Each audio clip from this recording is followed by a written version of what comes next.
welcome to Movies Are Real for December 2024. I didn't mess it up, folks. Congratulations to me and only me. I'm George. I'm here with Ryan Lance. Welcome to 2025. Damn it. No. Wait, are we pretending it's 2024 still? No, I think it's safe to say it's 2025 recording this. We saw the Golden Globes. I thought you were just upset at being alive for another year. No, Damn another miserable year. I mean, yeah, that too. Carrie Lyles is here. I'm here. Damn it. Oh, what happened? I remember the Batman Part 2 got delayed and I just got mad damn again. it. Damn it. The Golden Globes, am I right? That happened. That was fun. What was the bit Nikki Glaser did? That was Popular. That was popular. Yeah. That's pretty good. Wait, what? This sucks? And Amelia Perez, a movie that I did not hear good things about, swept for some we love reason. it, folks, don't we? And I saw a clip from it of one of the songs, and I was very confused. And it was from penis to vagina thing, that's and I was like, that one best musical or comedy? Interesting. This a weird way we've been talking about the young Pope on the previous podcast, and I was off mic. I was talking about this A24 movie that is definitely not gonna get the theatrical release, but I want to see it as an Italian movie. It's called Parenthopy? I don't know. But anyways, that was directed by the guy who did The New Pope, which was the film sequel to The Young Pope. Which I did not know The New Pope would. The universe was so expansive. Yeah. They the naming process on these is way too confusing. Anyways, December was a month of film. Screen rant, what order to watch the Pope Cinematic Universe? It's like, finally! Yeah, we got some stuff here. Not a lot of Christmas stuff. There's a few. There's a lot of Christmas here if you think about it. Think about it. There's some stuff here. Anyways, Kyle Mooney. Nothing says more like Christmas than Brigsby Bear. Remember Brigsby Bear? Oh, I love that movie. I have lost all my memory of it. When was that? 2017? Oh, jeez, that was a while. That was a long time ago. I think it was 2017. Yeah, that was a while ago. Or 18. A while ago. Anyways, Kyle Mooney also directed that, right? I'm not crazy? Okay, yeah. He wrote he it. didn't direct that one. He wrote and starred in it. Okay, yes. But this is his direct movie. Anyways, Y2K. Ryan Lance, you like Kyle Mooney? I do. He was on SNL for 9 years, and he was just one of the most unique comedians on there. And I felt like he struggled with a lot of cool comedians on there. It's sometimes they struggle getting their stuff out. A lot of his stuff would appear on YouTube for cut for time, and it was so interesting and funny. And he has such a unique love for 90s and early 2000s pop culture and VHS tapes and that sort of stuff. So anything with him is I'm gonna be into. And this is Y2K. It's set in the year 1999, December 31st, and it's kind of like a high school super bad Booksmart type things. We gotta go to the party. It's our senior year of high school. We gotta kiss the party girls. Though? It is a Y2K party though. It's we gotta do it. All the computers are gonna explode. And it's super. I think the trailers and everything kind of spoiled it, but the first third is a very solid teen comedy, super bad, Booksmart type thing where they're just all having fun, and then and he wants to get the girl, and there's the bullies and all that kind of stuff. Wait, Kyle Mooney? Not Kyle Mooney. I was he did not pass. Jaeden Martell. Okay. Jaeden Martell he's into Rachel Zegler. Ah, yes, okay.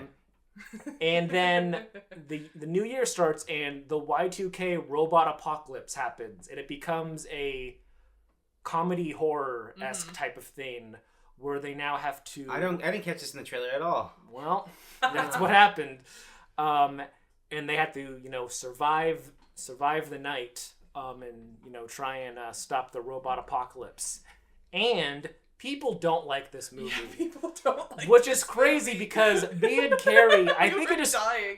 just checked all of our boxes, our dumb sense of humor. This is a time period that I feel like we have a lot of nostalgia for, even though we were very young. But right. And it's just so funny and nice, and I feel like it balances that tonal shift very well. And that whole apocalypse type of thing kind of sets up this whole, who are the main characters of this story, and it ends up not being, you know, the group that ends up at the end is not who you would expect to be, Right. you know, the friends who band together and, you know, defeat these robot monsters. And it's just a very delightful and unique and incredibly funny movie. To me, and Carrie, a lot of people seem to not like it. Interesting. But, What's their complaint? That it's not funny. Yeah, it's not funny. Okay. But that's the whole thing with, I feel like, Kyle Mooney's sense of humor too, is it's very like awkward and like ridiculous. Yeah. And kind of out there, and this is just all him. So at least his writing, he has a supporting role, Boy, does he. which is a very funny role. He's a video store clerk. Yes, That's with dreads. Yeah, it's a white guy with dreads. That is and, how I would. Yep. and that's stoner about, hoodie. That sounds about right. Yep. And it's just so underrated. I like this a lot. I'm excited because I feel like it's gonna be one of those things where A24 has to be the ones to put out the Blu-ray for it. So it's gonna be one of their fancy, nice ones. We'll see. No one else. Also, is Mista going hasn't to. even gotten a Blu-ray. Yeah. You have to go Neither to has- Europe. Neither has Dix the Musical. Yeah. I don't think. I don't know. I haven't seen No that. one I've not knows. seen that one. No. Please. But yeah, any other thoughts, Carrie? I agree with everything Ryan said. There's so many jokes in this movie that just took me and Ryan all the way out, and it was hilarious. Yes. And Kyle Mooney funny. Everyone was ridiculous, and it was all like caricatures of each other. It was great. I loved it. I thought it was very silly. And I like silly. Okay, George. It's silly. It's a nice The time. trailers for this suck ass, but that sounds great. I will watch Yes, the movie now. it's the fun. setup sounds great. The setup's great. I think, besides like people not finding it funny, I think I read a lot of people not thinking the tonal shift worked for them. And maybe they were expecting one thing and not the other. They thought they were actually gonna get one of those coming of age, like And like it is, like it has all of those tropes in there. It's not like Yeah. afraid of what it's trying to do. It's just trying to do this as well. this as well. And I think it does that very well. And it makes it a very unique thing that, you know, is set in this time period, but also, you know, clearly loves it, but is also very critical of it. It's not just like 1990s was great, AOL. It's just an interesting thing, and everyone's great and funny, and Can't wait for Austin Powers 3. that happened already. That was 2001. 2001. Oh yeah. 2 was See, I know. Come on now. Yeah. What are you doing? Anyways, yeah, that sounds great. I'll watch it now. Now that you've explained it I thought the trailer was just trying to overwhelm me with aesthetic, and I was like, no, thank you, sir. This is another A24 night, I believe, right? Yes. Yeah. Queer! Luca Guadagnino, his second film of 2024. He keeps putting them out, bro. Daniel Craig, Drew Starkey? Starkey? Is that Yeah, I Starkey? believe so, yeah. Jason Schwartzman's in this movie, and mhm. Lesley Manville. Mm-hmm. I knew nothing about it other than the pitch of it, and it's a bummer movie a little bit. A little bit. Yeah. Carrie, Carrie, the only one who saw this. It's true. What are your thoughts on it? I really liked it. It's mainly following Daniel Craig's character, and he's a older gay man, and he's sort of grappling with his place in the world and trying to conquer his own feelings of like inward shame and anything that and all the baggage that comes with this sort of thing. And there is a younger man who is hanging around the town, and he sort of forges a friendship with him, and the whole movie is basically just Daniel Craig like having the fattest crush on this dude and wanting to know if he likes him back, basically. And it's just but also Daniel Craig's character is struggling with opiate addiction and alcohol addiction, and so it's just them. Yeah, that sounds like a cheery movie. It's a real laugh riot. But yeah, it mostly is a film about longing and regret and going on an adventure to find a trippy drug to get answers from the universe about whether your crush likes you back or not. That's always what I do when I'm curious about this. It was a cool movie. Huh. I liked it. It was much more much more in the Luca vein of like the vibey and sad. So Okay. which I enjoyed. It was fun, and Daniel Craig was good in it, and Lesley Manville's character was amazing in it. She was cracking me up, but there's some, because it's very, there's a lot of dreamy sequences with some of the weird imagery that you see in the trailer, and once we get into more of the hallucinogenic drugs, some more crazy imagery starts happening, and I at a certain point it becomes like basically just the rest of the movie is a fever dream, and it was cool. I liked it a lot. Interesting. It's a fun movie. All right. That's I think it's already out of theaters. I believe so, yeah. It was here for like a week and I missed it. Way to go. I'm sorry. What kind of ally are you? A bad one. I say this all the time. I'm not the best ally. I should be better. Let's see. 3.6 million. Again, I don't know, man. I don't know what's up with this. What's the 824 strategy going on right now? Pick up too many movies. Yep, you got to put them out, you know. Anyways, Red One. Speaking of movies, well, no, this movie did not do well box office wise, but it came out on Amazon. It's the biggest movie ever. I don't know. Every single person is watching it right now, even though it's now. However, January. Dwayne The Rock Johnson wants to spin his fucking stuff because he's always selling. He's always on it. What was it? Red One is the #1 most watched digital product out there right now. The growth of the IP is great. We're really excited about it. Anyways, Ryan and I saw Red One. We did. I was so fascinated to watch this after hearing about just how weird it was in like my own home and not around people. And we did that, and it was not that weird. It was not that weird, but when you think about it, it's very weird. But like when you think about that, it is like a Christmas movie based on like European, like the old like like someone went to European Christmas traditions Wikipedia page, and we're like, what can we do with it this? Somehow made me understand the movie Krampus more. A little bit. Oh, that thing! Yeah. My mom saw this movie, and she told me that Krampus was in it. And she said when Krampus... Well, no, there's another thing in it. To the ending of Krampus. Oh. We could just spoil Red One. Sorry, folks. But anyways, we're gonna get ahead of ourselves. Red One. According to Dwayne The Rock Johnson, you've already seen this movie. It's great. We can't wait. It was your favorite digital product of the year. It's exciting. I'm drinking it right now with my Zoa energy drink. Oops, that's the water bottle he pissed in. Oh, damn. Oh, that sucks. Anyways. It's like Zoe energy drink. Red One, Dwayne The Rock Johnson. The Rock Johnson is an elf. ELF. He works... That is code for something. That is code for an organization that protects no one knows exactly. Old world. Lucy Liu does. Lucy Liu's in this movie. She's in charge. She's the head of elf.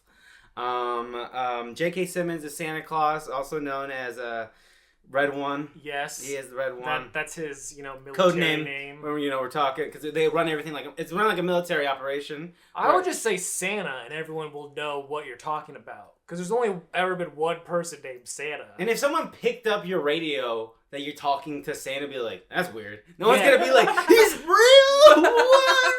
You know the code talk. They would think that it's like a fucking Top Gun ass. Yeah, so exactly. Someone's code name is Santa, I guess. That's weird. All right. Anyways, and then Grilla, the Christmas witch, kidnaps J.K. Simmons, played by a tiny 20-year-old. But she's in disguise. And Grilla is wants to. She does not. Well, she wants to use his magic to trap everyone in the snow globe. Yeah, in from Krampus. Yeah, I had no idea that the snow globe was like a thing in like the lore of Krampus. I thought it was just like a thing in the movie. I didn't know it was a thing. It's like the Phantom Zone. Yeah, I guess it kind of is like the Phantom Zone. Trying to bring it back. Yeah. I'm sorry. Anyways, Chris Evans is just an asshole who doesn't believe in goodness. I believe. How was he in the movie? I believe 100% this was written for Ryan Reynolds, but he was busy. 100%. We're gonna make that. That's also the name. You think is this a secret to Red Notice? Yeah. It was gonna be the Red Trilogy: Red Notice, Red One, Red. That's the name. Rocket. Of the movie. No, that's something else. Yeah, because Chris Evans can't. I mean, he's fine in this, but he just plays it's not the Ryan. He Reynolds plays just a smart guy. Man. He's just a guy. Yeah, he's a guy who is not very good to his son. He's a very distant dad. Mm-hmm. And he's like, but I'm a bad guy. I can't be good to my son. And Right, because he's like a hacker man. He's the world's greatest hacker man. Yeah. He hacked Santa's location. Yes, and then he sold it to Gorilla. Yeah, the Christmas unknowingly. Witch. The Christmas Witch had to buy Santa's location from Chris Evans. Yes. Right. So then Santa gets kidnapped, and then Dwayne Johnson, The Rock, whose name is probably Jack Muscle or whatever. Oh yeah, I don't remember his name. I can't remember. It was something weird. Yeah. He has to go team up with Ryan Reynolds, whose name is Jake Hackerman. And they have to find out where Santa is, and they go on many crazy places. And most of the places they go have no reason. Like you could have skipped at least two. Like the whole thing with Krampus, you only needed to set up that Krampus is the brother of Santa Claus. Yeah. But other than that, this whole 30-minute adventure they go that no purpose, no nothing. Anyways, this movie is not the best, but it's also not the worst in my opinion. Ryan disliked it more than me. I did not like it. I thought it was completely fine. I think it is a fine Christmas. It's fine. It's no worse than fucking Arthur Christmas or the Santa Claus 3. I don't know. Whoa. Or fucking I don't know what else. Fred Claus? Is that the one Fred with Vince Claus, Vaughn? Yeah. With Paul Giamatti, Santa Claus in that, I think? No one knows. Okay, I think so, actually.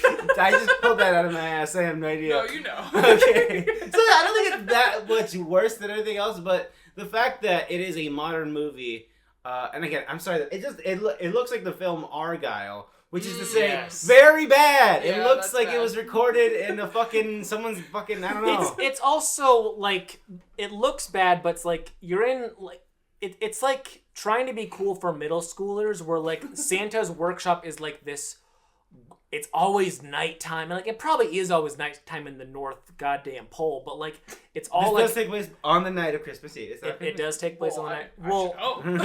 Otherwise, where's the tension?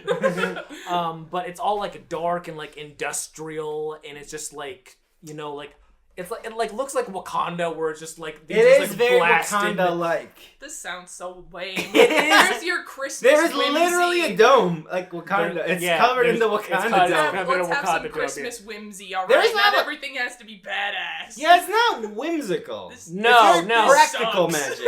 Yes, it's like magic, but here's the rules of this. Yeah. This is the North Pole, but a little less fruity, alright? Yeah, that is it. One of the elves is a giant polar bear, and he's but he's a tough polar bear. Yeah, see, exactly. He's like, boss, what do you want to do? Yeah, remember Dwayne Johnson? So Dwayne Johnson's an elf. Yes. And he has a superpower. Oh. You know how he's big? You know how he's big?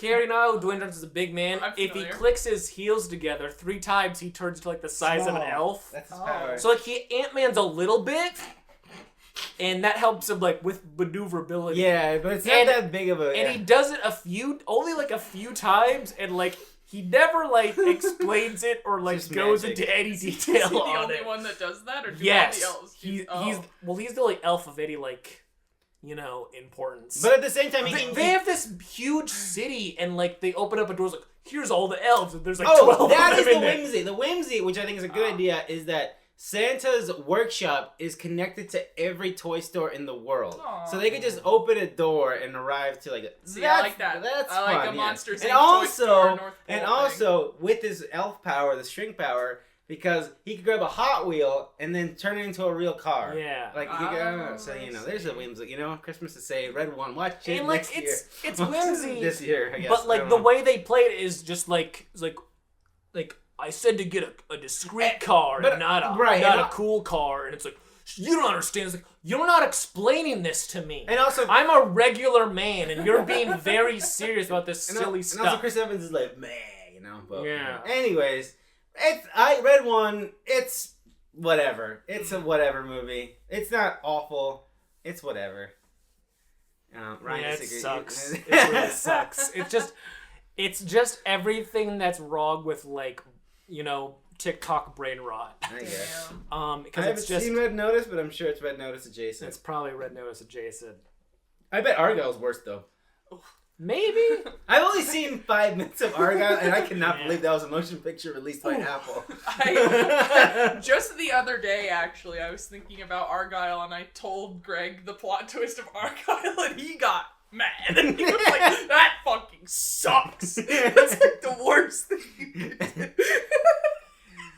Which plot twist? There's 18 the of one them. how they advertised it as find out who the real Agent Argyle is, and I told him that she's Agent Argyle, but she just wrote the books because she has amnesia, and he was like, "Are you fucking kidding me?" Oh, yes. Anyway, speaking of movies that are just meh or bad, depending on who you talk to, Kraven the Hunter! Ooh. Finally! The end of the Sony Pictures universe of Marvel characters, also known as Spunk. Yeah, exactly. The Spunk universe is finally over. Rip. I'm gonna miss it. And what a universe it was. This man directed fucking All Is Lost in a Most Violent Year, and then he directed Kraven the Hunter. Nice. That's a man. Yeah. But what? I did not see Kraven the Hunter. You two saw Kraven the Hunter for some fucking reason. Because there's something about these Sony Spider-Man movies without Spider-Man that are so fascinating. Especially after, it came out in a bunch of these rules they had with Marvel came out where they weren't forbidden from using a Spider-Man. They just chose not to. And that just makes all these weird, shying away from Spider-Man stuff even more confusing, where Spider-Man will be born, but we will not name him in Madam Web. And Kraven the Hunter knows nothing about Spider-Man, or that world, And he's a good guy? Yeah, he's a good guy. So, his dad, Russell Crowe, is more of what Kraven... The original Kraven, yeah. Original recipe Kraven. And Russell Crowe, what a man. he knows exactly what kind of movie he's in. So he's known what kind of movie he's in for a while, I feel like. I was thinking about it. I was talking to my friend the other day, and I thought that it was everything after Unhinged, but my friend brought up it was the first when I checked into new Russell Crowe was in the Mummy movie. I think that was the catalyst. And I was like, oh, hold on. Yeah. I like what we're doing here. So everything post the Mummy, I'm like, Russell Crowe, keep doing after what he you're went doing. Mr. Hyde, he went crazy.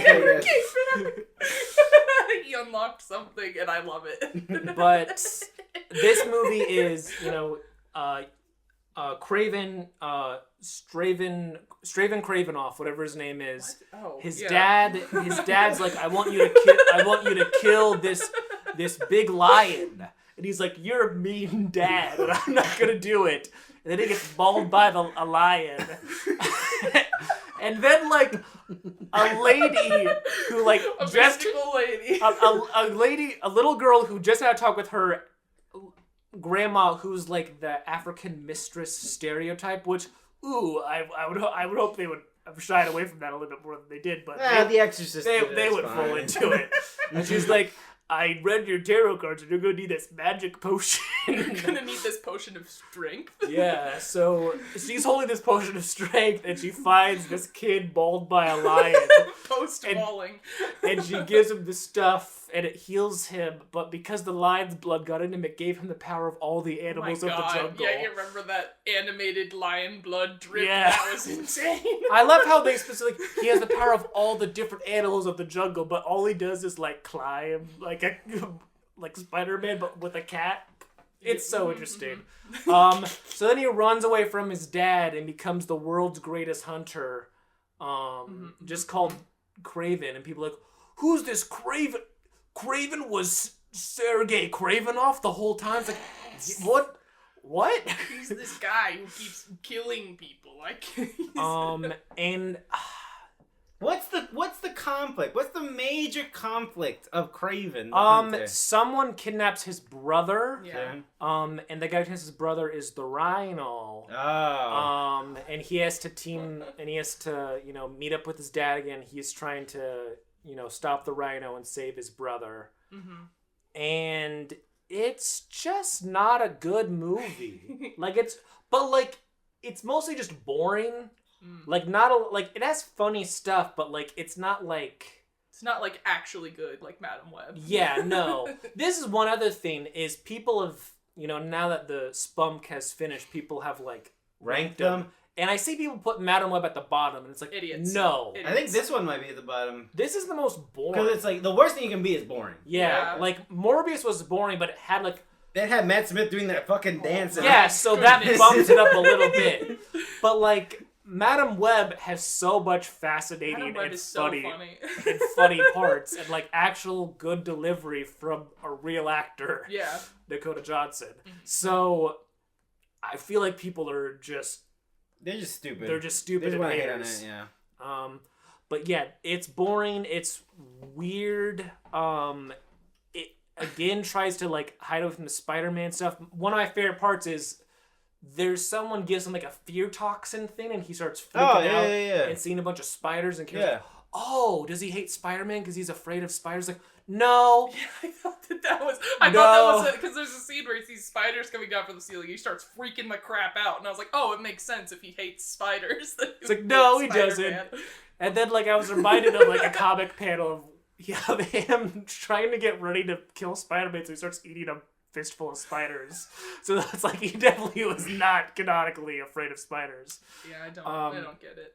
And then there's like the guy who plays the Rhino. It's a very like skinny, tall guy, and he has this like little backpack. It made me think of Hartman in Stranded. Because he has this whole fucking setup to keep him from rhinoing out. Yeah, and if he undoes the plug, he starts turning into like a physical rhino monster that looks really bad.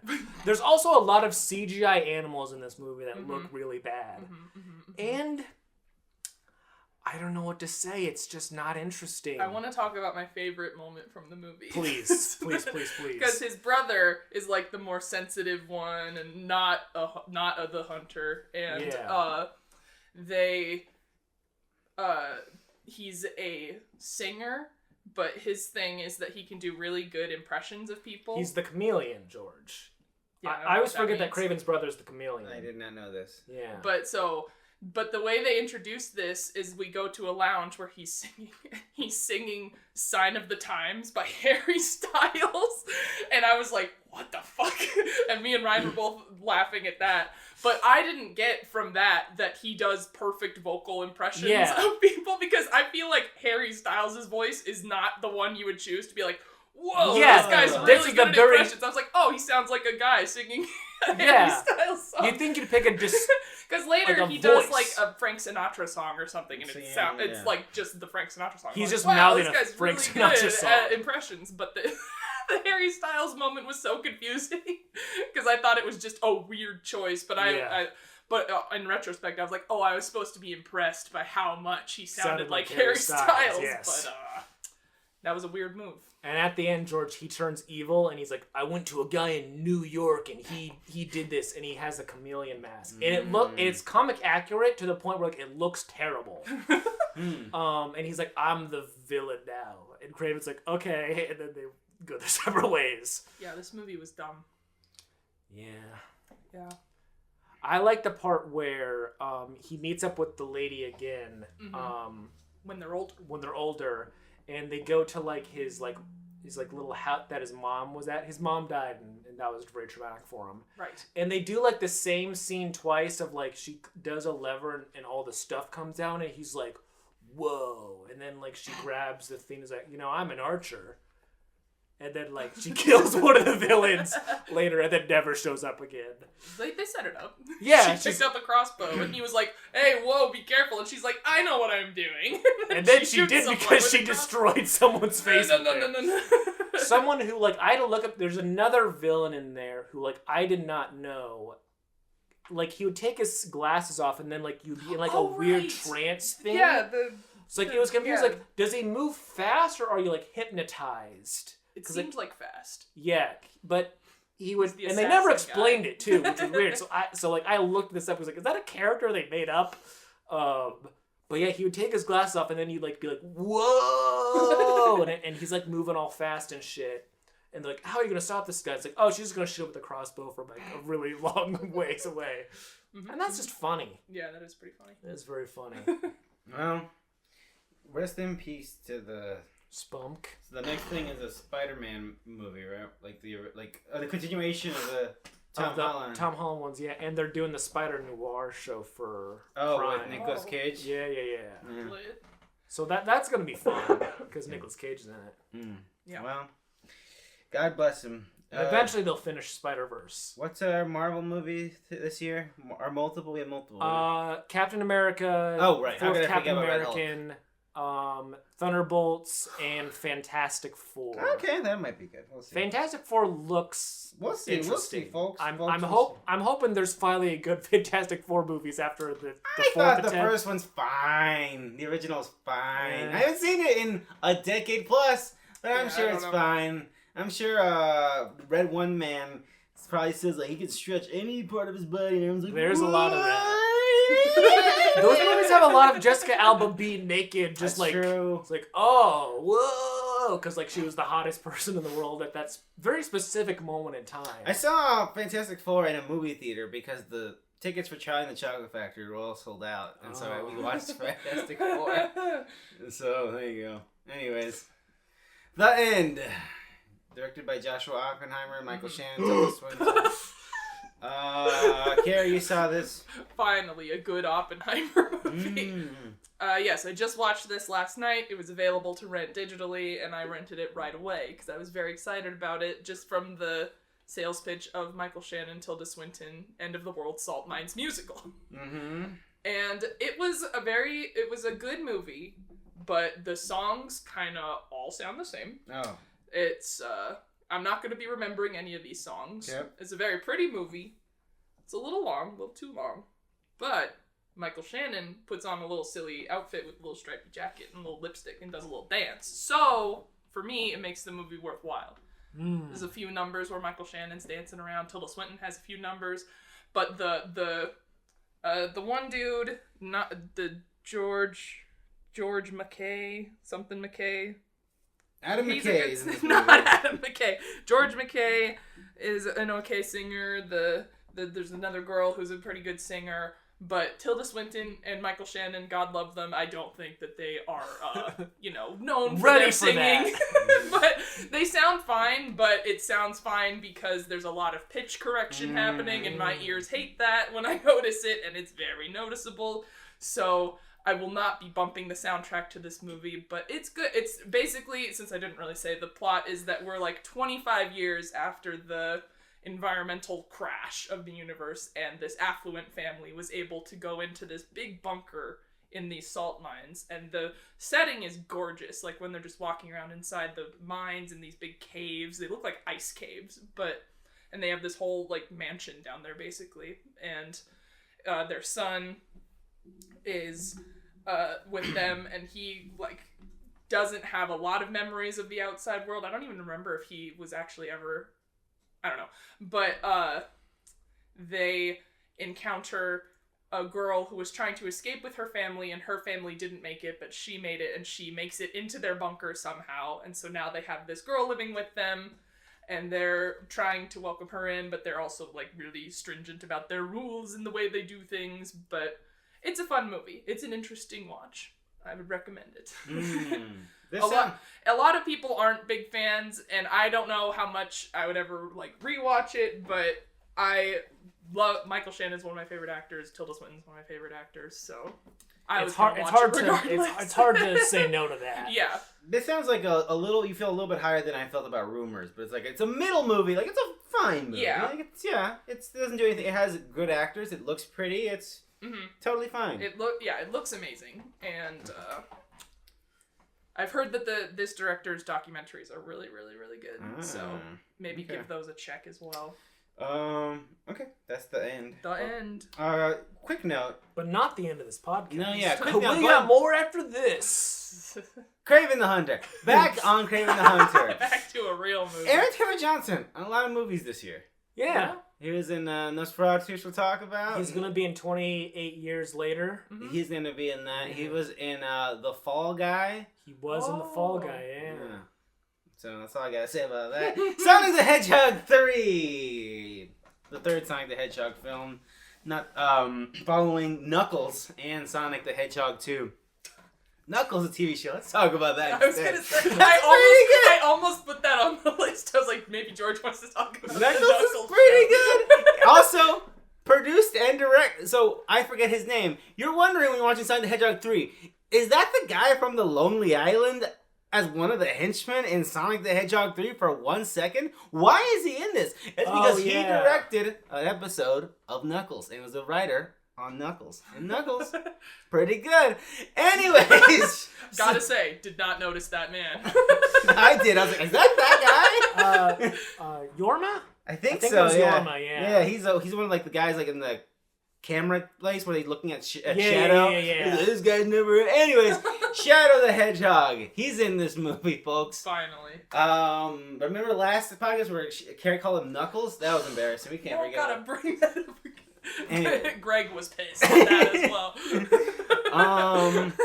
So yeah, man, this podcast is not a huge fan of the Sonic the Hedgehog films because listen, it takes a little bit more than Sonic the Hedgehog showing up in a thing for it to do anything for me. That being said, I think this is one of the better ones of the Sonic the Hedgehog movies, but that doesn't say. I have rated all these 2.5, so it is like decimal points better. Yeah. That's kind of where I'm at. But yeah, this is a weird adaptation of Sonic Adventure 2, kind of. Dr. Robotnik's grandpa shows up with Shadow, and he's like, I have a giant satellite in the sky. It's very cool. Don't worry about it.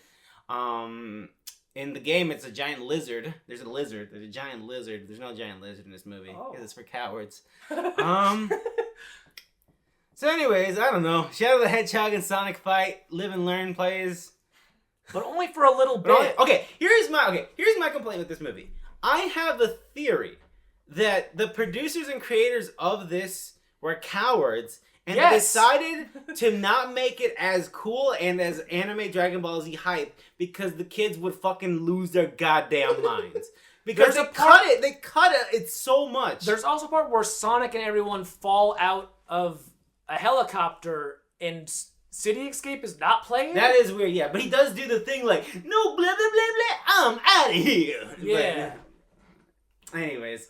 This movie is it's whatever. It's another one of these. There's just less annoying people in it, thankfully. But they still, God bless the people who played the best friend couple. They still got a paycheck. They're in this movie as a they found a loophole to fit them in there. So that's cool. I was very happy to see Shamar Moore again. Yeah, Shamar Moore's there. But yeah, I don't have anything. I literally have nothing to say about this movie. It's fine. At first, I was like, I don't think I hate this a whole lot because, like, I really do not like these movies. They're not good. They're not. I'm not a Sonic fan. Mm-hmm. You know, he's fine, but like, I have no nostalgia. I'm not driven. With nostalgia for him. Yeah. And these movies are just kind of nothing. Yeah. They're just references, and what gets it to me is, you know, George and I follow a lot of video game people online, and video game people are crazy for these movies. Yeah. Like, whenever one comes out, like, I'm always listening to something and it's like, I think my favorite movie was actually Sonic the Hedgehog 2. And it's like, what? Did you only watch Sonic the Hedgehog 2? How is that possible? Yeah, I don't get it. And I know that's very, like, arrogant of me. It makes me feel very cynical in a way I dislike. Why do I? Yeah. But it's just that I don't understand because it's just nothing, and it's just CGI animals running around. That's why they can make these movies so quickly, because they make these. They just film nothing and Jim Carrey scenes, and then just animate, you know, these little guys, and they look worse than before. I feel. I don't know about that. Like, I don't know why, but like, whenever any of them talked, it didn't feel... Oh, yeah, you mentioned that. I didn't feel like the words were coming out of their mouth. I don't know how to describe this in a way that makes sense. Like it was out of sync by a millisecond or something? It was like out of sync, or it just didn't like match the lip movement, or like the sound just mix. Looked a little too vague, perhaps. Or the sound mixing was just... Yeah. And that's another thing, is like they do all the, you know, voiceover work like separately for these types of movies, which I understand from like a scheduling thing, but like you have these three animated characters like interacting, and it doesn't feel like they're talking to each other. They're just saying lines next to each other. That's true. And that sucks. That's not fun. And it's not like you're... There was like a moment when, you know, Sonic and Knuckles have a confrontation moment. It's probably the only a bit of character development we have in the entire film, actually. Where like Knuckles is like, hey man, I'm gonna let you do you. But this is the wrong thing and I don't approve of it, but I'm gonna let you do you. Because I'm Knuckles and I learned a lot in my own miniseries. On Paramount Plus. Paramount Plus. And then there's the guy has Carrie Elways in it. Again, it has Carrie Elways in it as a Texan English bowling magician. Whoa. And I feel like for the people who don't like these movies, one of the redeeming things like, oh, Jim Carrey gives a very Jim Carrey performance. Yes. And this movie has 2 Jim Carreys in it. It is. It's the most Jim Carrey. But it feels a lot like The Flash, where there's 2 Ezra Millers, and it's like, this is a lot. Like, obviously not Flash level, because those are 2 Predators, and this is 2... It's just 2 weirdos. 2 weirdos, but like... kind of weirdo. But like, it's annoying. I think this got to be too much for me. It was, but also I feel like this was the most they let Jim Carrey. I feel like he was more creative in this one. Yeah. But it was still like, because like the first one was just like, he's just here to say catchphrases and dumb bullshit you tell him. And this one is like, well, I'm committed to this bit. He's basically a producer. Yeah. He's basically a producer now. And I still don't think you need him to make these movies work. I don't think you need him. You don't need any of the people. When the couple Somebody saw Knuckles, you don't need Jim Carrey. Okay. when the couple, his parents, I guess. At first, there was in the one scene in the forest, and like that was the most green screen I've ever seen. I was like, wow, they couldn't even film these 2 people outside. That's crazy. This is gonna be their only scene, but they show up later, and it's they were in a physical location, so that was better. But I don't know, this movie just feels very ugly and embarrassing to me. It just doesn't look good, and I don't understand why people are so obsessed with it. I think Keanu Reeves is great though. Shadow, he's good at it. But I don't know what to say. I just feels like would my best friend, a 12-year-old, want me to do a genocide? Of course. Is that the plot? I mean, because it's like Maria wanted us to destroy the Earth. It's like I don't think she wanted that. I didn't. Maria said I missed something. This is what Maria would want. Maria's like, remember, kill everyone, Shannon. I was like, okay. And so, again, let's talk about the Knuckles show. What I liked about the Knuckles show compared to I think the Knuckles show, it's clear that the writers and everybody had no mandate. They're like, we make a show about Knuckles. Go ahead. We made this service, and we own the rights to this, so make this. So Knuckles is going to go on a mission to help this guy with a bowling tournament, and his mom is extremely Jewish, and they're gonna have a dinner where they have the 9 fishes or whatever. I'm sorry, I don't know anything about Jewish cuisine or whatever the hell. And his sister's an FBI agent, but she's all like a butt face about it. She's like, yeah, well, you know what? I'm like with the president or whatever the hell. I don't fucking know. And there's a reference to there's a whole puppet musical in the middle of it. Holy shit. So it's a whole bunch of like. People tried to have fun, and they're not just trying to fit in the moments of like that are gonna get the nerds to pop. There's like a couple of that, but it's mostly like we kind of have to just make a fun comedy, a weird thing, without Sonic saying just like "Konnichiwa," which is embarrassing. Yeah. I was talking to Greg about this movie because he enjoyed it a lot, but I was saying that there were way more fucking clunker moments in this one where I just found myself, as an outsider who doesn't really like Sonic that much, just being like, and he was trying to get me to explain how, like quantify my feelings. I landed on that I just don't like Sonic's hubris and his vibe. I don't like him. I do not sanction his buffoonery. But I like Knuckles a lot in this movie. Knuckles is more fun. He's so funny and he's not trying to be cool. He's just a doofus.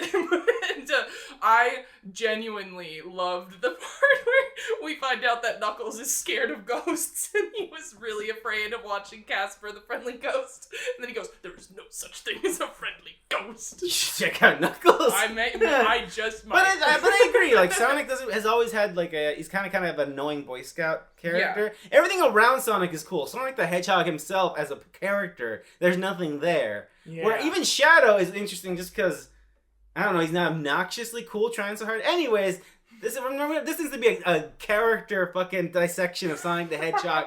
Sonic the Hedgehog 3, I didn't like it that much. I'm sorry. I've liked Sonic. It's been a big come to Jesus moment for me, where I've been questioning, like, maybe I don't care about Sonic anymore. No. Again, Sonic has been a big part of my life. A huge part of my life. Again, I bet you this for the podcast. I've met my wife having a or the moments of, like, the dominoes that fell for me meeting my wife was me and Ryan talking about Sonic Generations. It's true. It's a big thing. And they remade Sonic Generations this year. Yes, they did. And it's, you know what, I was like, this is fine. I don't give one. No. So, anyway. So it's been really weird to see, like, everyone, again, that grew up with a GameCube and played Sonic Adventure 2 Battle, who are now, like, late 20s, just losing their fucking mind. Anyways, have fun. We'll see how you feel about Sonic the Hedgehog 4 in 2026. Mm-hmm. Maybe at that point we've gotten over Sonic. I don't know. Nightbitch. Welcome to stage. I thought you were doing the new outro. All right, that's an episode of Nightbitch. That has to be our new outro. Nightbitch. Oh, man. Gentle kiss on the cheek. Nightbitch. So, Carrie, this is the movie where Amy Adams thinks she's turned into a dog. Is this as weird as the pitch of the trailer? Also, been in production hell forever, as I understand. It seems like it. Yeah. No. It wasn't very good. Oh, what? Nightbitch? Oh, wow. That's crazy. It's alright. It's a movie, another movie, folks. Oh, man. It just... basic setup is that Amy Adams is... she is an artist, but she's putting her art on hold to focus on being a stay-at-home mom raising the son while the husband is often off at work. I don't remember what his job is. I hate when that happens. I know. It's so annoying. But, so she's just grappling with losing her own identity because she doesn't feel like an artist anymore because she's just always being a mom. And there's just some turmoil and inner psychosis that happens with this feeling trapped, and that manifests in her thinking that she turns into a dog at night and becomes Nightbitch. And does she call herself Nightbitch? I'm pretty sure at one point she's I am Nightbitch, but I might be I might have been having a Nightbitch moment myself and imagined that. But this movie's fine. It's not really very good. It made me think that maybe I need to reread that book, because that book was a lot more, like... Literal? Well, no, but it just...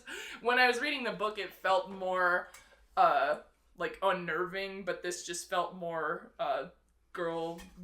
I don't know, it just felt more... wine mom-ish, and I was like, oh, interesting. So maybe I misread the book. You missed the not before my coffee-ish. Yeah, but there were some parts that were fine. Amy Adams was hilarious in it. There was one scene of very gross, interesting body horror, and I wish they had done more along that vein, because I feel like that would have been a more interesting route, but it's kind of overall an inconsequential, not very interesting movie, to be honest. For a movie called Nightbitch, it doesn't really have a lot of punches. If you're gonna, like... Because, like, naming a movie with any, like, you know, curse... Expletive. Yeah. Is just, like, you have to, like, deliver that, and it just sounded like this was a nothing thing. Because I know this was sort of, like, straight to Netflix, right? It's on Hulu. Yeah. It's a Searchlight thing. Searchlight thing.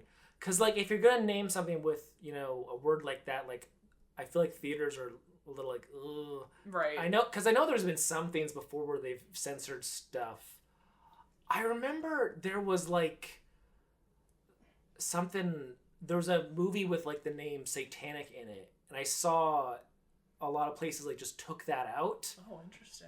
Was that Satanic Hispanics or something like that? Yeah, It was just called Hispanics, and I was like, I think there was more to that title actually, because someone would be very confused if they just saw a movie Hispanics and it was like, oh, they're Satanists. Wait a minute, what? Not like a movie like Dicks the Musical that really Exactly. doesn't pull any punches. Well, I mean, that played in like that's 12 theaters. That's So. Yeah. But like that's if you're gonna do that, you need to like go all out. Yeah.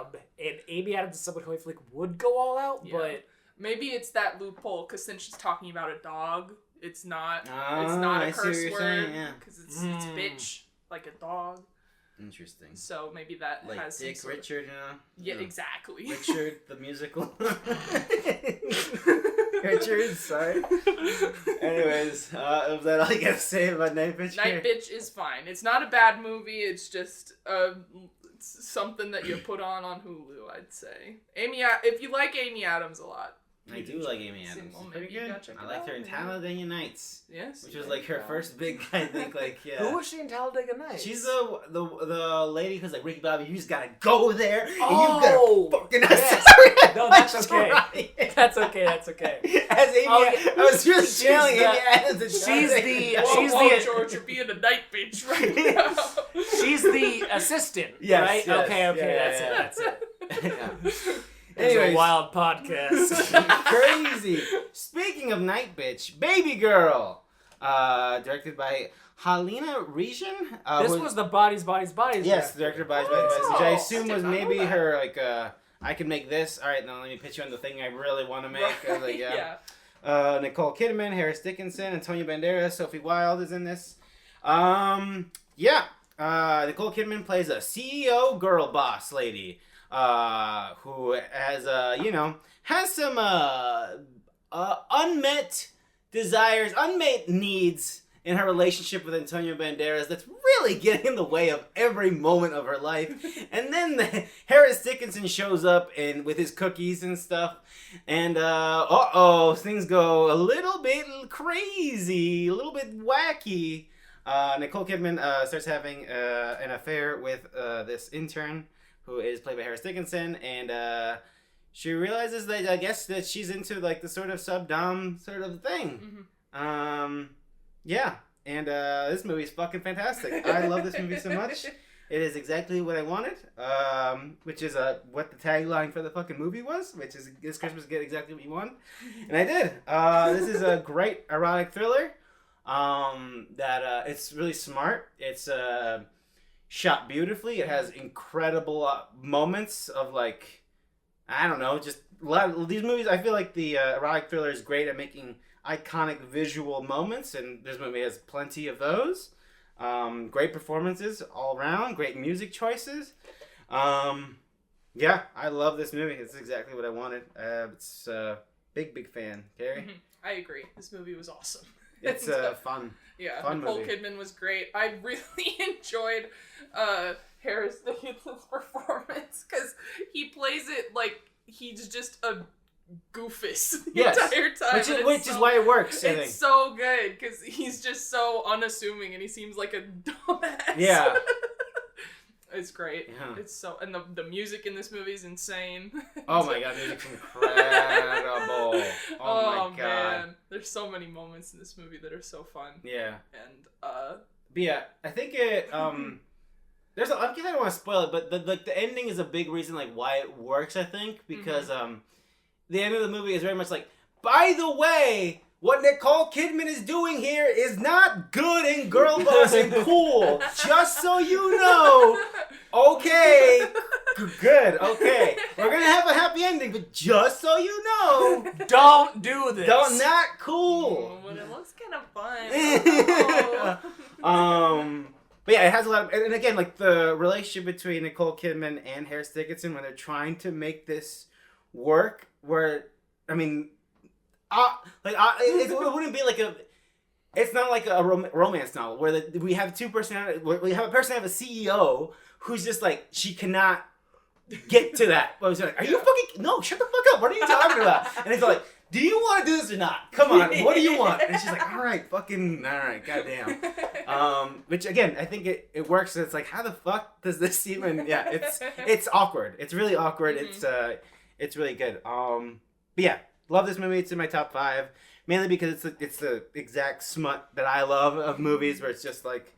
Again, one of my moments of the year is where Nicole Kidman is going to this rave, and it's just this camera shot of I think it's New York where they're at, but it's just driving, have this fucking, I don't even know, club music that's playing, and Nicole Kidman's texting, I don't know if it's her husband or her daughter, but it's just like, don't wait up for me. And I was like, oh, Nicole, she's gonna get into some shit.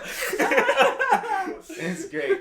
Anyways, Ryan, you still want to watch the sexy horny movie? Nicole Kidman. If it ends up on some Oscar, Best Picture stuff, I'll check it out. I don't know if it will. Probably not. No.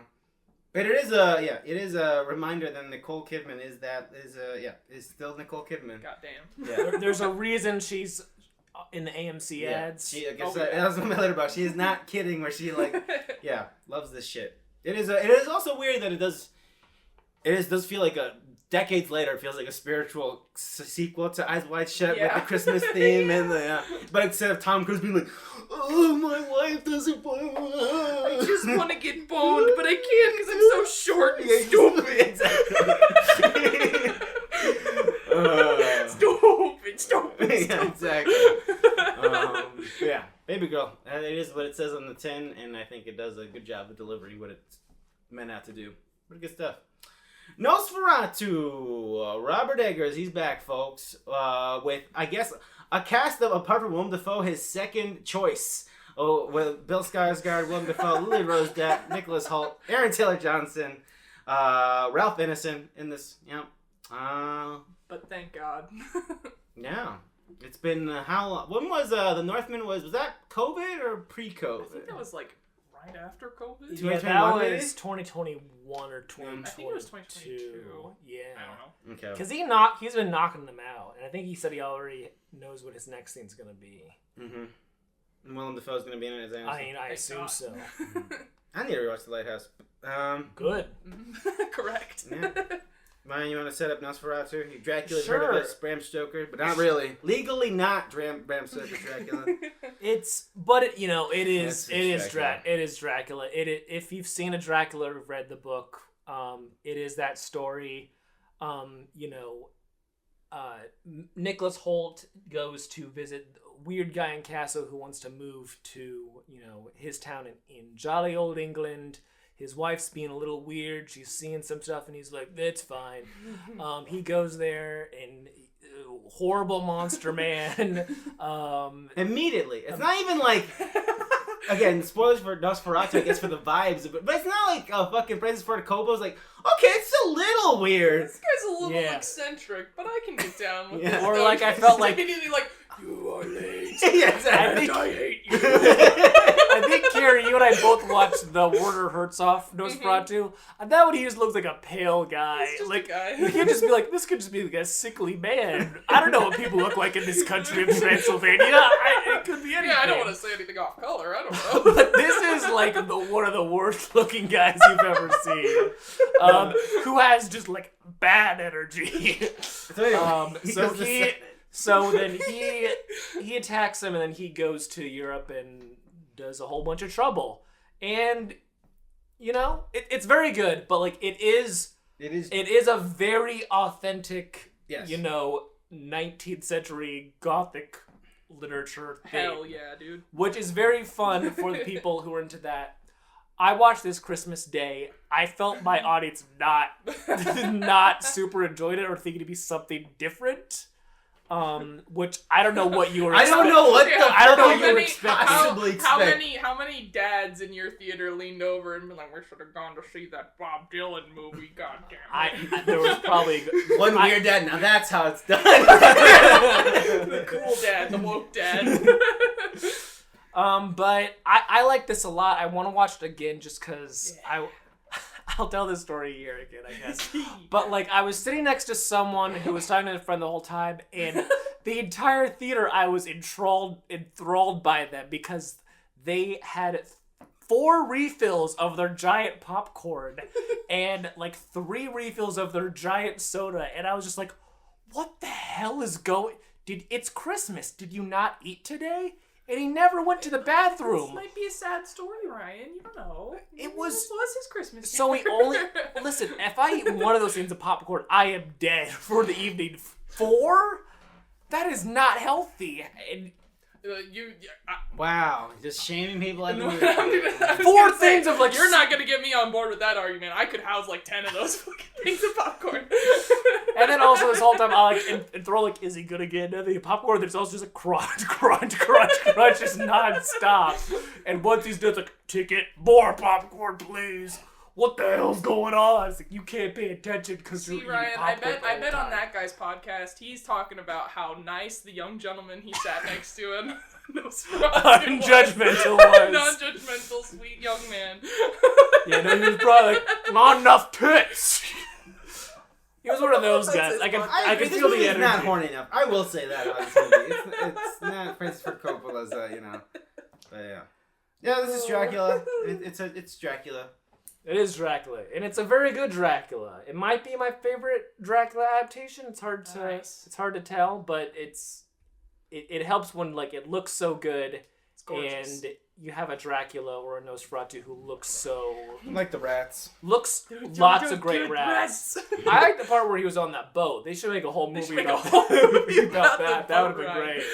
That would have been great. I saw a tweet that said that they were gonna watch the front half of Nosferatu, and then when they get to the boat, watch the entirety of the last voyage of the Demeter, and then finish Nosferatu. Oh my god, that is! And I was like, we have to do that. That is the correct sequence. I would love to do that someday, Carrie. That sounds amazing. That sounds like a great evening. Anyways, I thought this was fine personally. I'm not a big fan of Francis Ford Coppola's Dracula, and I like that better. Yeah, I don't know. My biggest problem with this movie is and I'm sorry, I don't know if Lily Rose Depp has shooters out there, but I do not think she's a serious person. I did not like her in this film. It was originally supposed to be Anya Taylor-Joy. I know, yeah, I figured, yeah. And that would have been... That would have been very good. That would have been good. I don't know if it would have been better, because Anya Taylor-Joy fits too well in a period piece that it... She does not have iPhone. I remember when we saw Emma, I was just like, I don't know what she's talking about. What is she saying? So yeah, but Lily Rose Depp just felt like she was acting in a play. She wasn't the character, she was acting. I see. Nicholas Holt's fine. He's just a guy. He's just playing a guy. It's fine. But yeah, I don't know. This it wasn't until Willem Dafoe where his movie went way up. What a superstar! Wow, holy shit! This movie, he just carried this movie for me. As he plays the guy who's like, I'm a scientist, but also I believe that like there's stuff we don't understand out there, man. You gotta understand there's Draculas out there. Come on, and there's a what on my boat? Mm-hmm. And Ralph Ineson's in there, which I love him, and every time he's in there, it's great. Aaron Taylor Johnson also in this movie, the highlight of in this movie where he's like, I gotta go hunt something. You have to go hunt a monster. Yeah. Like, me and George were on either side of Donna Joe, and we were both just like.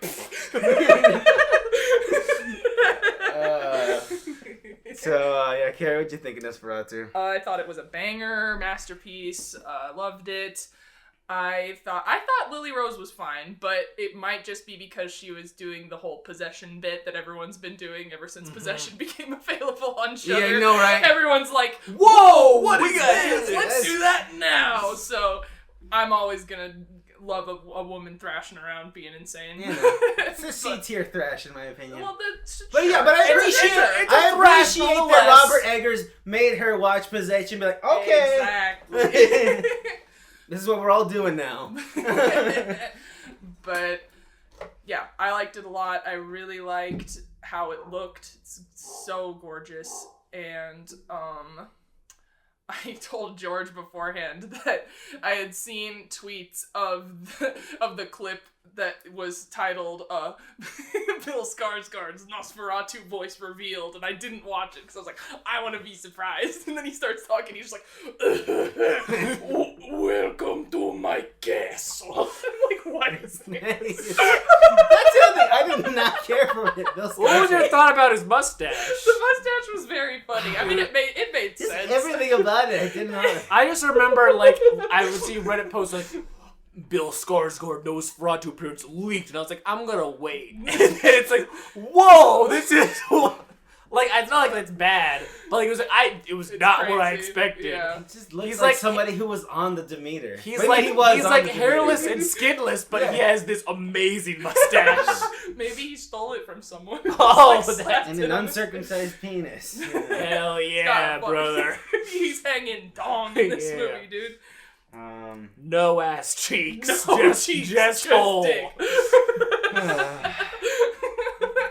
But yeah, this is a Dracula movie. 10 out of 10. It is a Dracula movie, but it reminds you, like, oh, this is a very good story. Mm-hmm. I understand why it's been adapted 1,000 times. It's a very funny. I know there's a lot of Dracula like comedic adaptations, but it's such a funny setup for a situation to yeah. find yourself 100%. in. I'm starting a new job. My boss. Yeah, wants because me to you're go. like trapped in Just the go. fucking like I'm trying to get a promotion for my new wife, so I have to go sort out this real estate contract with a literal monster. And everybody going is like, "Oh, you're going there? I don't know, man." I would you're not. You're going to the fuck house. Oh, good. And then now he wants to fuck my wife and make her his eternal fucking wife. It's just brother. really funny. It's just very That's awesome. Anyways, Nosferatu. Check it out. I want to shout out the Willem Dafoe delivery of the line, "No, I need a demon." It's the best. Good stuff. Good stuff. How much does this make? Oh yeah, it's made pretty well. Probably made its money back. Anyways, that's that. January, ba-ba-da-boo, welcome, Monkey Time, Better Man. When's Better Man actually coming out? No one knows, because no one watched it. Out? I think it's out. But I've also been I thinking, saw a I've been thing- hearing about this movie forever now. I saw a thing where it only made like $10 million globally, and Damn. 1 million of that was in the US. And it's like, oh no, that is not a very good movie. Every time someone says the name Better Man, I think they're talking Is it about a different man. Yeah. So I get confused for a second. There's a different Every man, and time. then there's a better man. And the Like, better man is, There's I young guess, a pope, monkey. There's a woke pope. There's a vape pope. Damn it. There's 2 popes. So this Better Man is about Robbie Williams, who is I'm not a big music person. I don't know a lot about music He history. had I some don't bangers in the... I don't know who this person He's big is. in the UK. Yeah. Okay. I only know who he is. Well, And I he's don't- not I a don't- monkey in real He's life. not really a monkey. Okay. He's just a guy. I don't really even know who he is. I've only heard his name in passing because I watched the Big Fat Quiz of the Year a lot, which is a That's a British show. and Yeah. they do like pop culture questions within that, and they'll be like, Robbie Williams this year, and I'm like, Robin Williams. Oh wait, no. So that's my threshold of knowledge for this man. So Europe probably loves this movie, right? I don't know. No one knows. No one saw Because it. he wasn't... His height of his power was in the late 90s to early 2000s, and now he's just more like a... I mean... I was gonna say like an Elton John, that's too high. But he's just like a status... Like, he's just like, that's one of our guys! Right. That's one of our famous guys! So I don't know. But I know it's directed by The Greatest Showman, man. Oh. And somehow this wound up me listening. I don't know what weird earworm, the weird paths my brain goes in, but this wound up listening to the Greatest Showman soundtrack. And It's crazy. It's pretty good. So See? did you watch The Greatest Showman without any context of like what you were walking into other than a musical? Because the main song what's the main song? The one he goes, oh! Ladies and gents. Because you know, you and I talk a lot about how musicals don't go hard. Yeah, And then that that's how I was goes just like, fucking hard. whoa! It sounds like a fucking Fallout we're Boy about to song. fucking die all here with the power of musical. Holy shit. And then I was running and it came out, I was like, god damn. Holy shit. Everybody shut the fuck up. I don't remember what my pre-knowledge was. I wish I did, because that would be great. That song is like a dragon. That That is the Dragon Ball Z fucking Sonic Shadow fighting Super Saiyan. I'll stop you, Shadow. This is the greatest show. Oh. We could run down Oh, the actually, show Carrie, right now. I remember what was the connection. I apologize for this. I was thinking about dear. Deadpool and Wolverine. Oh, he plays a half Yeah, second of it on the radio. I saw that clip, and I was like, how did they miss this? It's obvious that was the Greatest Showman joke. Anyways. Yeah, I do be rocking out to those Greatest Showman songs still to this day. I cannot lie. Have I rewatched the movie since I made you guys watch it? Nope. A very again, we're not talking about Better Man, we're talking about Great Showman, but a very like one of those weird things that not a lot of movies get now, where like the theatrical release wasn't that significant, but it slowly but the Barnes and Noble vinyl release It was invaded huge. Best Buys for years. it always was with us, so yeah, very interesting. Anyways, Better Man, Den of Thieves, Pantera 2. When did Den of Thieves 1 come out? Was that like... Because it feels like something that came out the January of... Oh, 2018, yeah. Oh, okay. I thought it was like a COVID, no movies You around. know my Let's guy see Gerard Butler's Let's in see it. Den of Thieves. You know fucking 50 Cent and Gerard Butler's in this Oh, one. wow. And Pablo Schreiber. Yup. Yeah. Yup. It did come out January 19th, 2018. Yeah. Wow. So we're back. We're finally back. We're back into the the before world, times. back into the den. Exactly. I have nothing else to say other than No, that. that's it. I got nothing. Yeah. Presents. Julia Fox is in this movie? Yeah, she's like the real estate Yeah, I was like, what the fuck? I didn't know that either until I saw them posting about it. I was like, saw oh, they're her doing a long length marketing. Like, what movie is this? This is weird. I was like, oh, it's fucking Presents? What the hell? Hell yeah. I missed her. She's in the Charlie XCX music video for a second. Yeah. Anyways, this looks great. I'm very excited for this movie. Spooky movie, haunted house movie. Mm-hmm. Anytime a ghost thing comes out, I'm excited. But when the trailer is like, this will scare your ass out, and then your nerves will be shredded, and then you'll also be sad. I'm like, let's go. You have me at the ass out thing. It's gonna be big. It's gonna be huge. I'm I like excited Steven for this. Soderbergh, right? That's who's the director? Yeah. I like him. So this is a very strange, nothing I'd expect from him. So, yeah, I'm good. Very unsane. But also, Sometimes. Neon is very good at marketing its movies, and it's a problem because they just cut a very slick trailer, and then sometimes you get cuckoo, which I had no idea was based on a book. I think I saw the book at a store, and I was like, oh, and there's an egg, and this could be just me guesstimating, but maybe it isn't. I was like, there is a book that recently came out by Gretchen Felker Martin called Cuckoo, but I don't think maybe it has nothing to do with that. I don't think No one they're related. knows. Because that book just came out like last year. Then maybe not. I don't know. I have no idea if the film Cuckoo is based on him. But if you saw that book recently, that is a newer book, so it would be in a store. So There is a book called Agent Argyle. That's true. Remember? Yeah. I saw it on the shelf, and I was like, "Excuse me." Apparently, there was a lot of like spelling errors in it, and people thought it was made by AI. Oh yeah, we mentioned this, yes. Yeah. Anyways, I wonder how many people use their weekend of Apple TV Plus to watch Argyle. Wolfman! Lee Whannell's back, folks.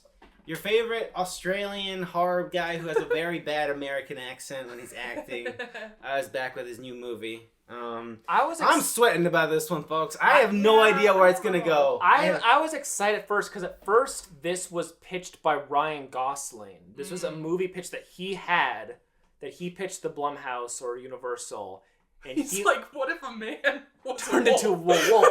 and I remember like, really, he's passionate about the Wolfman. That's interesting to me because he's a very good actor. It's like if he's passionate about this, then I'm interested. But because of I think actor strike stuff, things moved around, and obviously he's not in. I think he's still technically a producer, but yeah, now I'm confused about where this. I just assumed it was late because he did Invisible Man, so I thought this was continuing and I'm gonna take the Universal thing. Our dark universe. Dark universe. What we get now. Yeah. So I don't know. But I have no clue where this could go. I'm concerned because I was looking forward to it. But yeah, I saw people saying that they put out a trailer or a teaser that just had the werewolf transformation in it, and they just posted it on Twitter, and I was like, what? Why'd you do that? But so I don't know. Next we'll find out soon. We'll find out soon. Very soon. I'm trying to be hopeful. I'm excited yeah, for I'm sure it'll this. be fine. Mel Gibson presents Flight Risk. Oh God, no! All your favorite guys. No, Didn't he like this week say? Mark Wahlberg. Mel Gibson. Didn't he this week say something super crazy? No, he was on Joe He Rogan. says something Oh. crazy every fucking He was on day. Joe of his Rogan. life, right? Oh, that's probably where I'm. Right, I saw that. Yeah. He was like, I had 2 friends that had stage 4 cancer, Yeah. and then they took poison. Now Yeah. we're fine. And Joe Rogan's like, yeah, I know It's all crazy. about that. Can you fact check? Hey man, can you check this? They eat the horse paste? Yeah, they did. That's crazy. Stage 4 cancer. Insane. So I have no idea other than it has Mark Wahlberg and it's Mel Gibson. Yeah, That's all I- it seemed like a very fun, thriller on a plane. January. January thriller on a plane film that I would watch if it were not May- presented by maybe- Mel Gibson. I'm sorry, maybe I don't have enough male friends, but like I know no one who actually listens to the Joe Rogan podcast for I being feel like just the largest that's podcast. so many like regular dudes. It's regular Yeah. guys. It's just guys. Yeah. it's Like just dudes. I look everyone. It's like when a Red Notice comes out, it's like, everyone watched it. They did. I know no It's one just who does the that. nebulous Yeah. co-workers of Yep. the world. Yep. Like that's who makes up the general Yep, audience. they love Barstool, you know. Yup. I think Dave Portnoy's pretty cool. I don't know. Yeah, my dad knows who Dave Portnoy is. Yeah. yeah. No clue. That sounds like random sounds. Call her daddy Dave podcast. Boydoid. Dave Boydoid. I'm sure. Why not? Sounds like a guy, I guess. That's pretty good. Anyways, playlist. Star Trek, Section 31. And I gotta say, I'm surprised this was on the list, Carrie. You're not a Star Trek person. No, I right? added this. That was You good. added it. Okay. Yeah. I like Next Generation. I watched all of that. This is a spin-off movie. this is a it's a Paramount Plus Star Trek movie with Michelle Yeoh. Mhm. And that's One interesting to second, me. keep talking about it. I will not be watching it, obviously.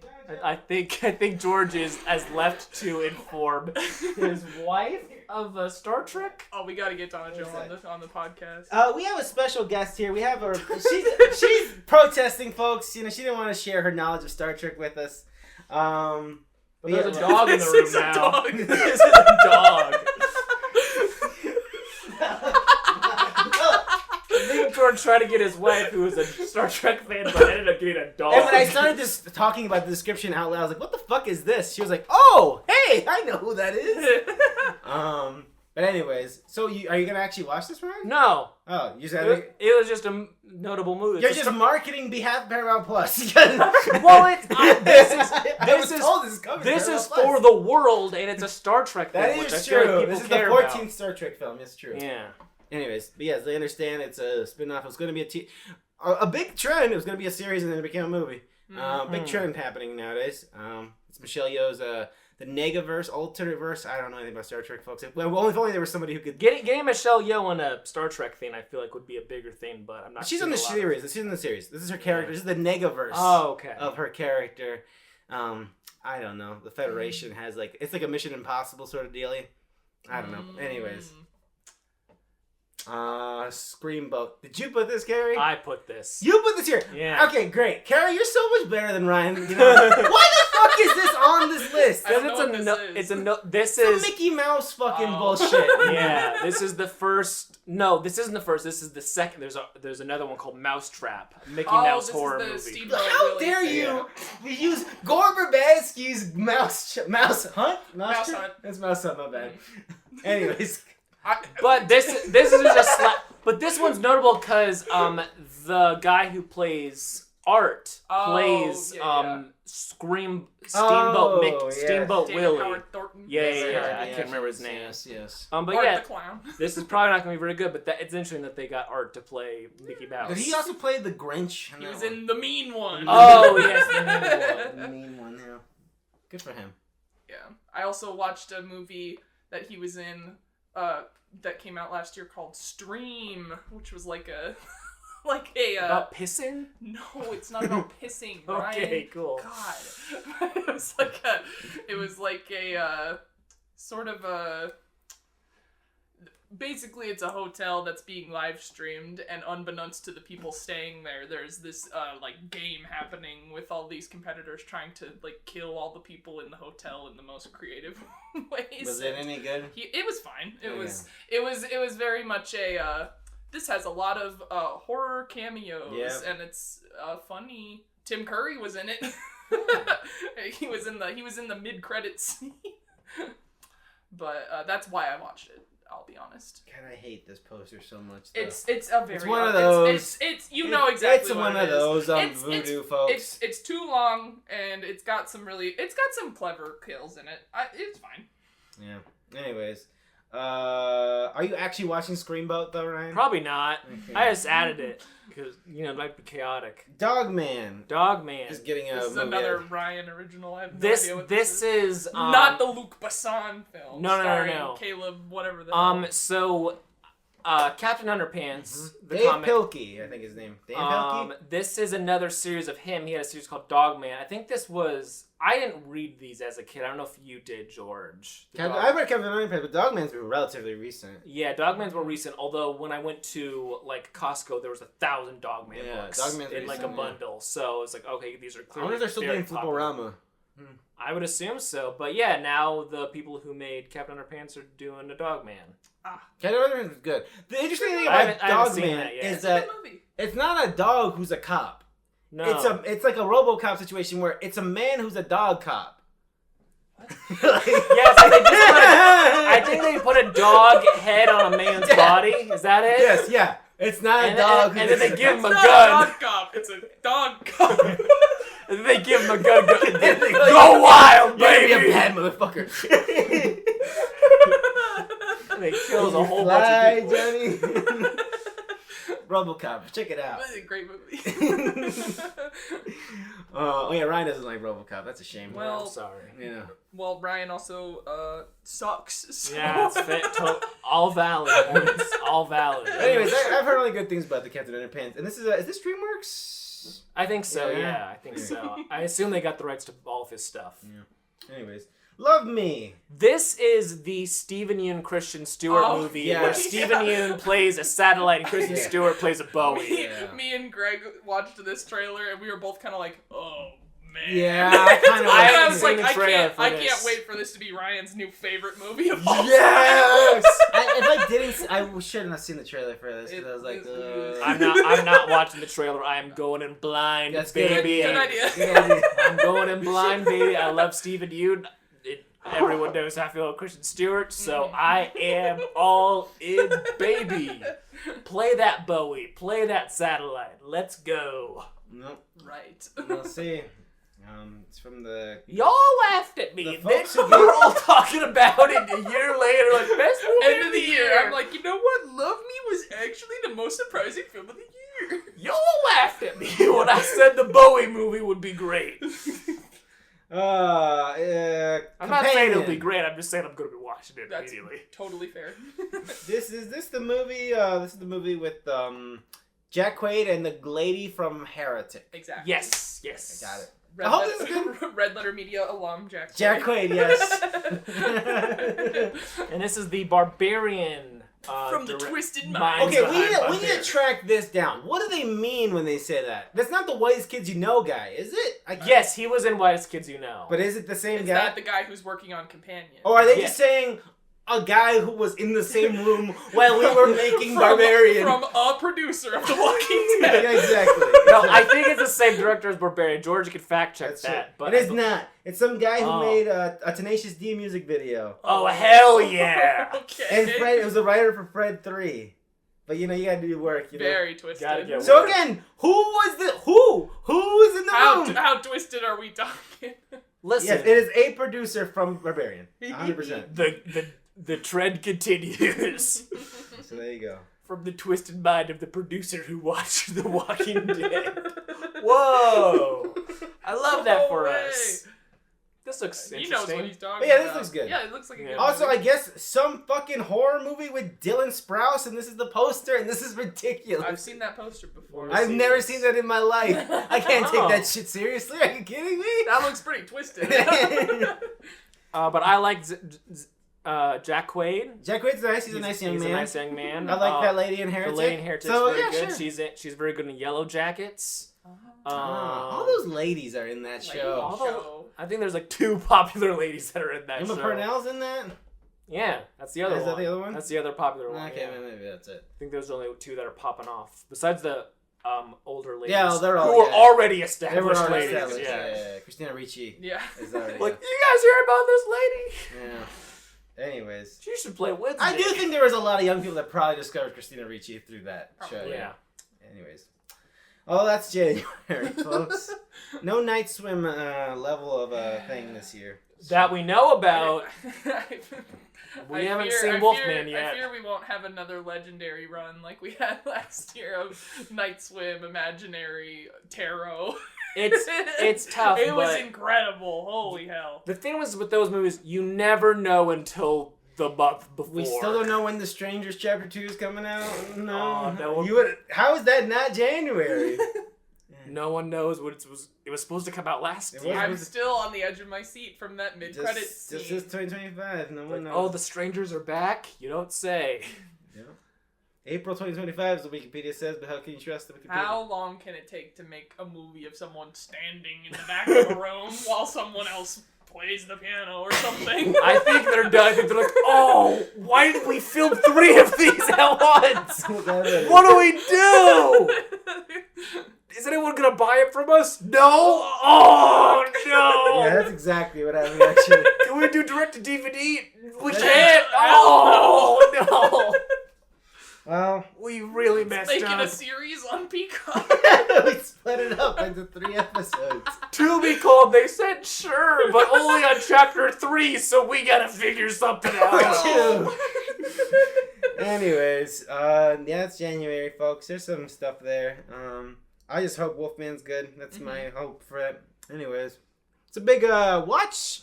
Get ready to watch Emilia Perez and be like, this is a movie.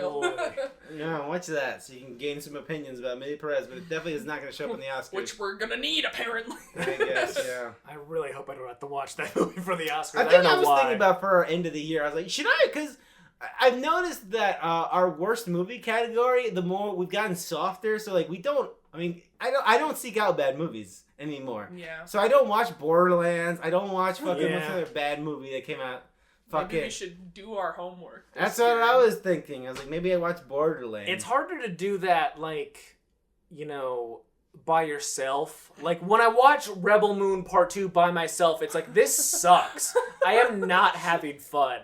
I can't watch Evil Does Not Exist because I gotta watch The Strangers 1 so I can also debate you. I think it's not that bad. No, guys, I think you're being a little too hard. Because what's gonna wind up happening is like, we're like, Madam Web.